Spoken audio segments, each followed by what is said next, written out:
In the heart of a verdant, unforgiving wilderness, a stark tableau unfolds, a poignant testament to survival against formidable odds. Here, amidst the whispering leaves and the ancient earth, a mother, known only by her quiet strength, endeavors to forge a semblance of normalcy for her young child.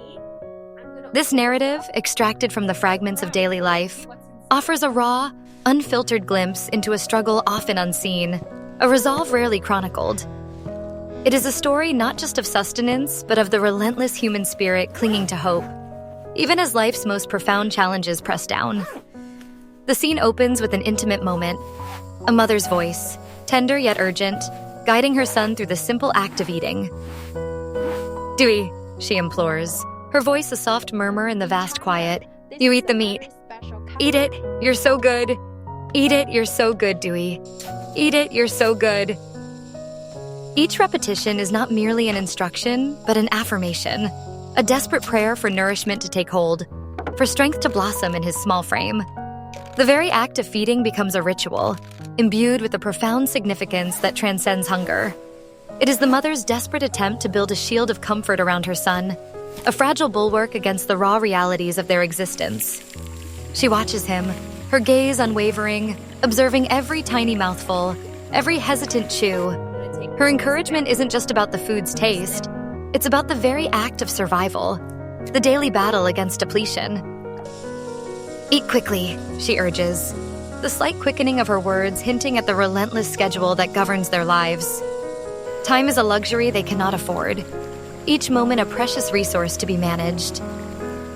The immediate future weighs heavily, even in this isolated idyll. "When we get home," she promises, a soft commitment shaping the silence, "I'll help Mom move things into the new house, okay?" This new house is not just a structure, it represents a monumental undertaking, a fresh start fraught with uncertainty.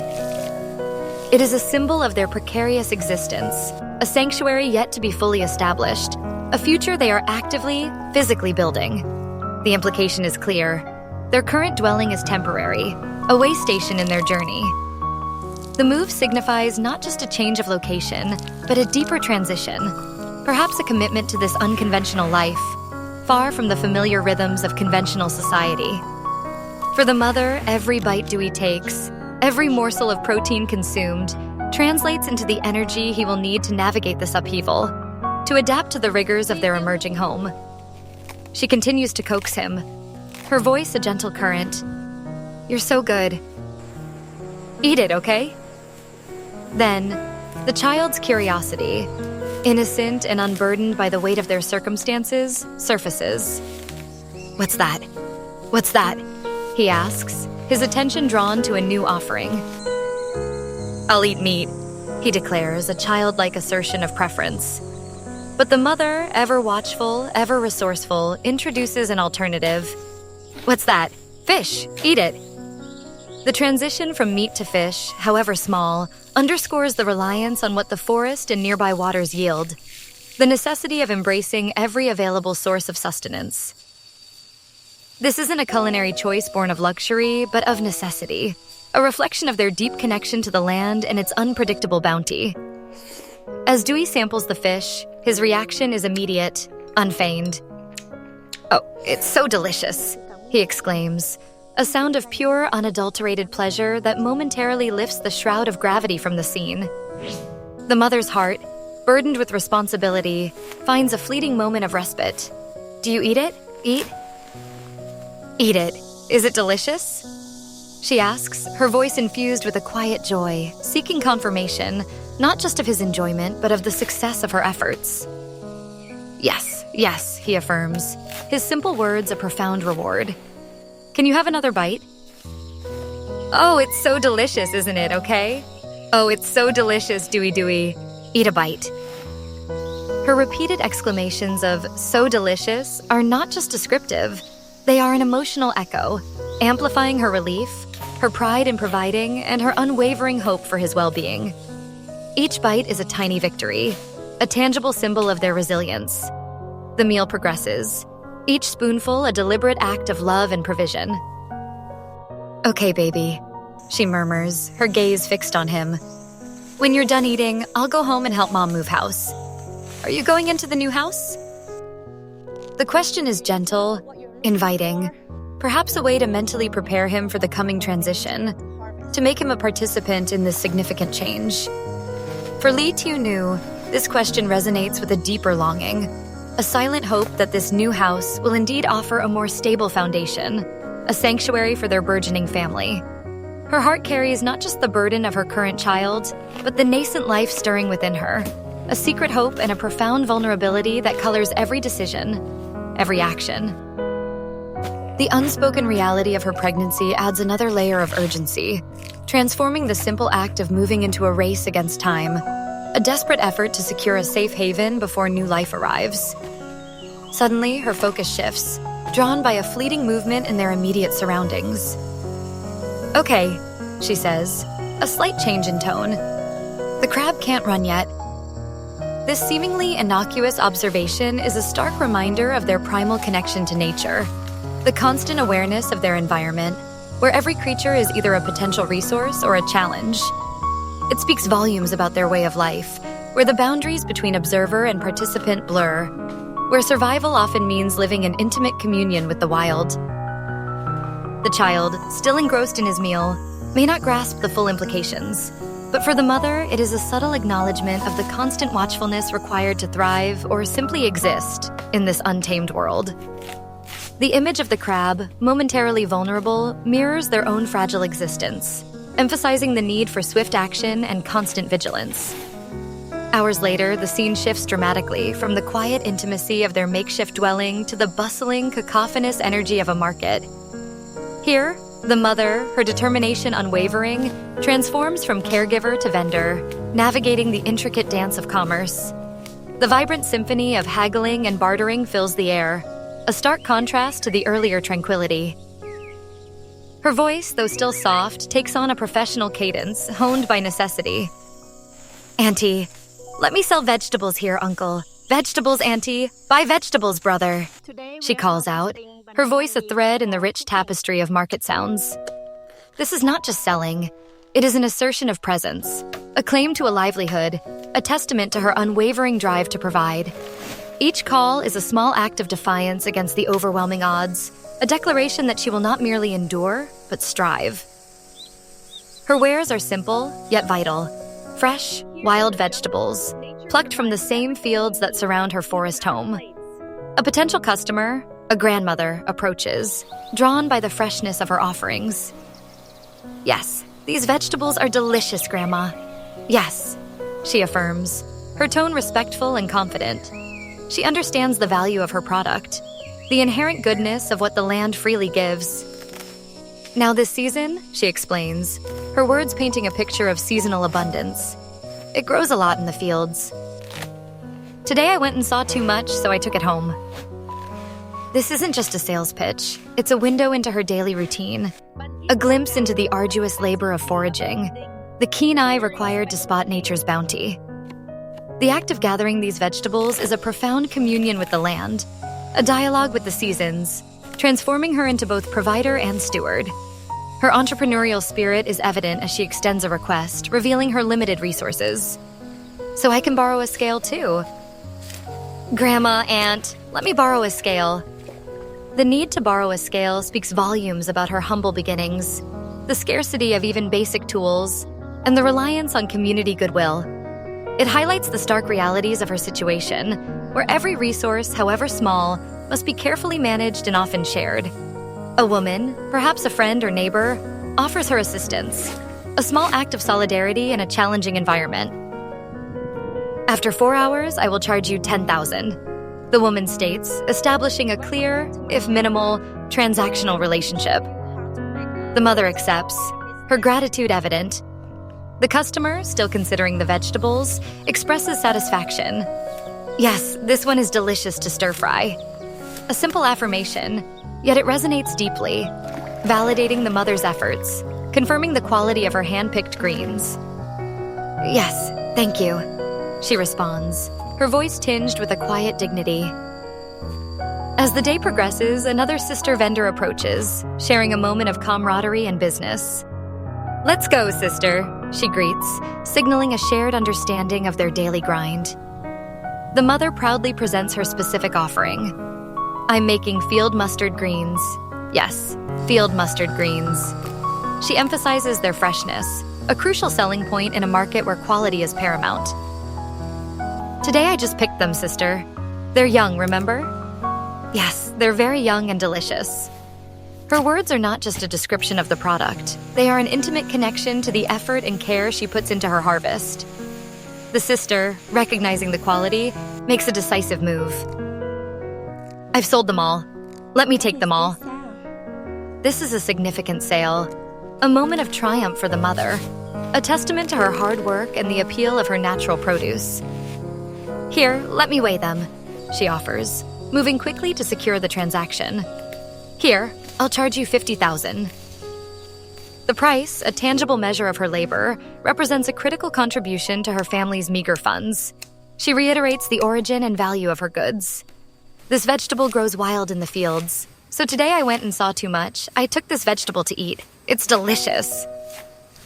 Her words are simple, yet they carry the weight of experience, the wisdom of living off the land. She engages the customer further, building a connection beyond the transaction. Yes, have you ever eaten it? Have you eaten it? The questions invite participation, fostering a sense of shared knowledge and appreciation for traditional foods. Yes, here, I'm probably in another bag. There's still a lot in the field, she adds, hinting at the vastness of nature's pantry and her own tireless efforts to tap into it. Yet she also acknowledges the demanding nature of her work. Yes, but it took a long time to pick it, remember? Yes, this vegetable took a long time to pick it. This isn't a complaint, but a matter-of-fact statement, a quiet recognition of the physical toll her daily labor exacts. The customer, sensing her dedication, assures her, I'll send you money. I'll send you money. A promise of future patronage, another small thread in the fabric of her emerging livelihood. Yes, the mother replies, a note of hope in her voice. Do you still want more? There's still a little left in here. Her eagerness to sell, to make every last piece count, speaks to the constant pressure of providing for her family. The market day draws towards its close, and the remaining vegetables represent not just unsold goods, but potential unfulfilled meals, unmet needs. The mother, ever practical, assesses the situation. That's it. I think this is fine. 2 meals already, she concludes, a calculation of sustenance rather than profit margin. Her focus is always on the immediate, tangible benefits for her family. Yes, thank you, she says, her gratitude sincere, acknowledging the small victories that sustain her. Her voice, though weary, continues its rhythmic chant, a final push before packing up. Yes, vegetables, brother. Vegetables, sister. She addresses a new passerby, still hopeful. Do you sell vegetables, sister? A curious voice inquires. Yes, she affirms. How much do you sell per kilo, sister? 5,000 for 1 hour? Yes, sister. The pricing structure is unconventional, reflecting the communal nature of the market and the value placed on time and effort rather than strict weight. It speaks to a local economy, a system adapted to their specific circumstances, where flexibility and understanding often supersede rigid commercial practices. Another customer, discerning and appreciative, makes an offer. Here, it's probably around 20,000, sister. Give me all of it, sister. A significant purchase, a welcome relief. Yes, the mother responds, her voice betraying a hint of renewed energy. The customer, noting the exceptional quality, expresses admiration. Did you just pick it? It looks so fresh. Yes, she confirms, pride evident in her tone. I just picked it this morning. Yes, just after 4 o'clock. I'll take 20,000, sister. The exact timing of her harvest is crucial, a guarantee of freshness that sets her produce apart. Yes, thank you, she repeats, the words a constant refrain, underscoring her gratitude for every transaction, every moment of patronage. The market, a crucible of commerce and community, slowly empties, leaving behind echoes of transactions and the lingering scent of earth and greens. For the mother, each successful sale is a small triumph, another day's provision secured, a testament to her unwavering resolve.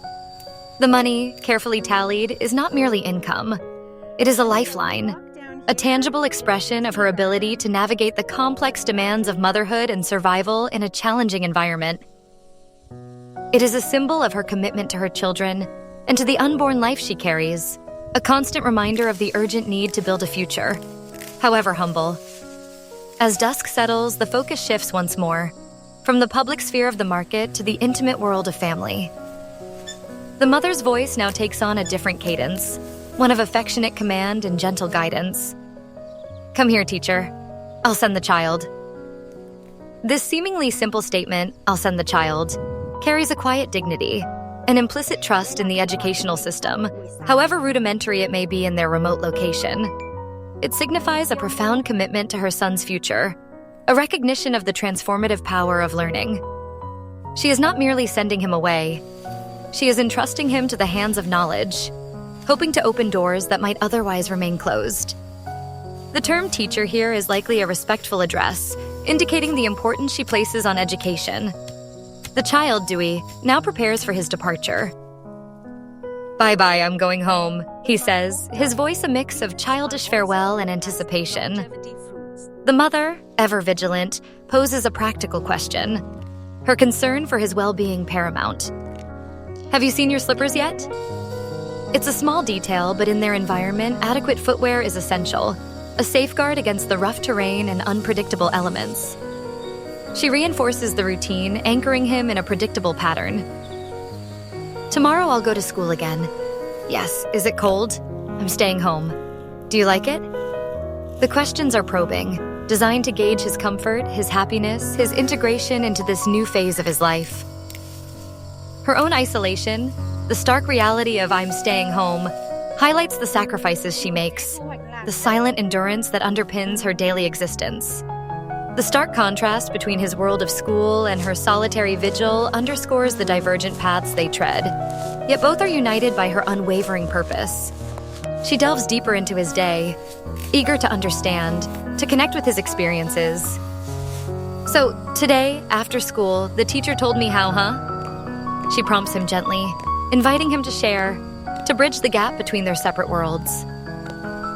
The teacher told me how, I played very well," he recounts, his voice filled with the simple pride of a child's achievement. This small validation from his teacher is a profound source of joy for the mother, a confirmation that he is adapting, thriving even in challenging circumstances. Then she told me how, "You go to school, you play with your friends, remember?" She reiterates, reinforcing the social aspects of schooling, the importance of camaraderie and interaction. Her instructions are not just about academics. They are about holistic development, about building resilience and connection. "Sit here, sit here, sit here. Then you sit and play so mommy can cook rice." The repetition of "sit here" is a calming presence, a gentle directive designed to keep him close, within her sight, as she undertakes the next essential task. The question of sustenance, an ever-present theme in their lives, resurfaces. "Where can I cook rice?" "Cook rice here," she states, a pragmatic decision about their immediate culinary arrangements. "Dewey, do you eat this?" she asks, once more seeking his input, his participation in the daily ritual of meals. The act of cooking rice, a fundamental element of their diet, is imbued with the weight of her responsibilities. It is not just about preparing food, it is about providing warmth, comfort, and continuity in a life that often feels discontinuous. Her careful consideration of his preferences, his comfort, underscores her role as both provider and protector, crafting a sanctuary of care amidst their rustic existence. Suddenly, her attention shifts, drawn to another child, perhaps a younger sibling or a neighborhood friend. "Let mommy cook." "Fun. What are you doing?" she asks, a brief, affectionate interjection that broadens the scope of her care, hinting at a wider familial network or at least a shared space where multiple children interact.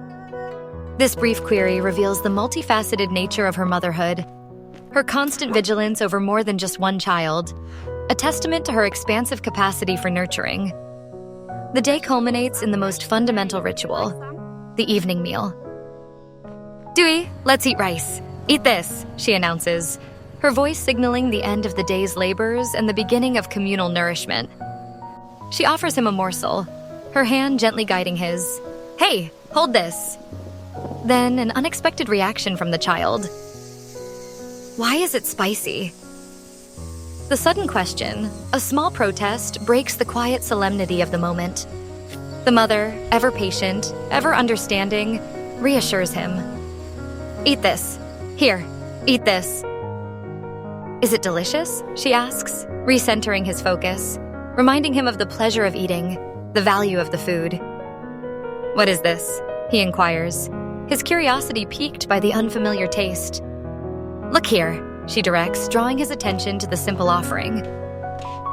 Mom invites Dewey to eat rice. Okay, come on. Her invitation is not just for food, but for shared experience, for the grounding presence of family. Come on, eat a bite of rice, she coaxes, her voice soft and encouraging. Oh, you have it. Come on, eat. Come on, you're eating so well. Yeah, come on, eat this. Open your mouth. There, is it delicious? Each phrase is a testament to her unwavering dedication, her careful observation of his progress, her genuine delight in his acceptance of nourishment. The repeated affirmations of "you're eating so well" are a form of praise, fostering a positive association with food, with survival itself. What is this?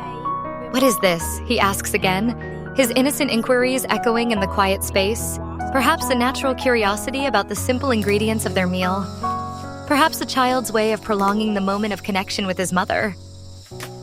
For Tieu Nu, each question is an opportunity to teach, to engage, to weave the fabric of their lives with care and resilience.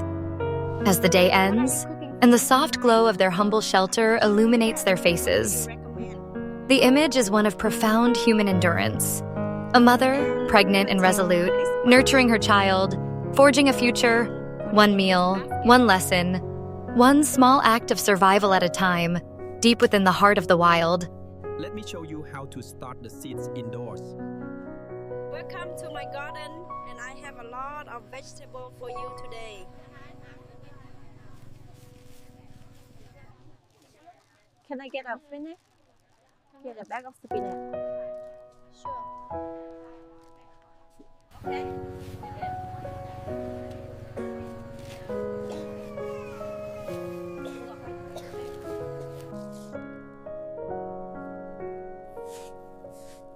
Are these fresh? Yes, picked this morning.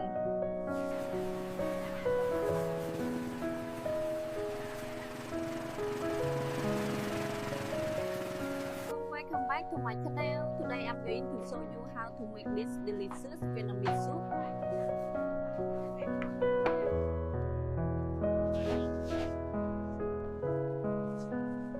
Oh, that looks really fresh. Let's try this one. It looks very fresh. I think it's good for a salad.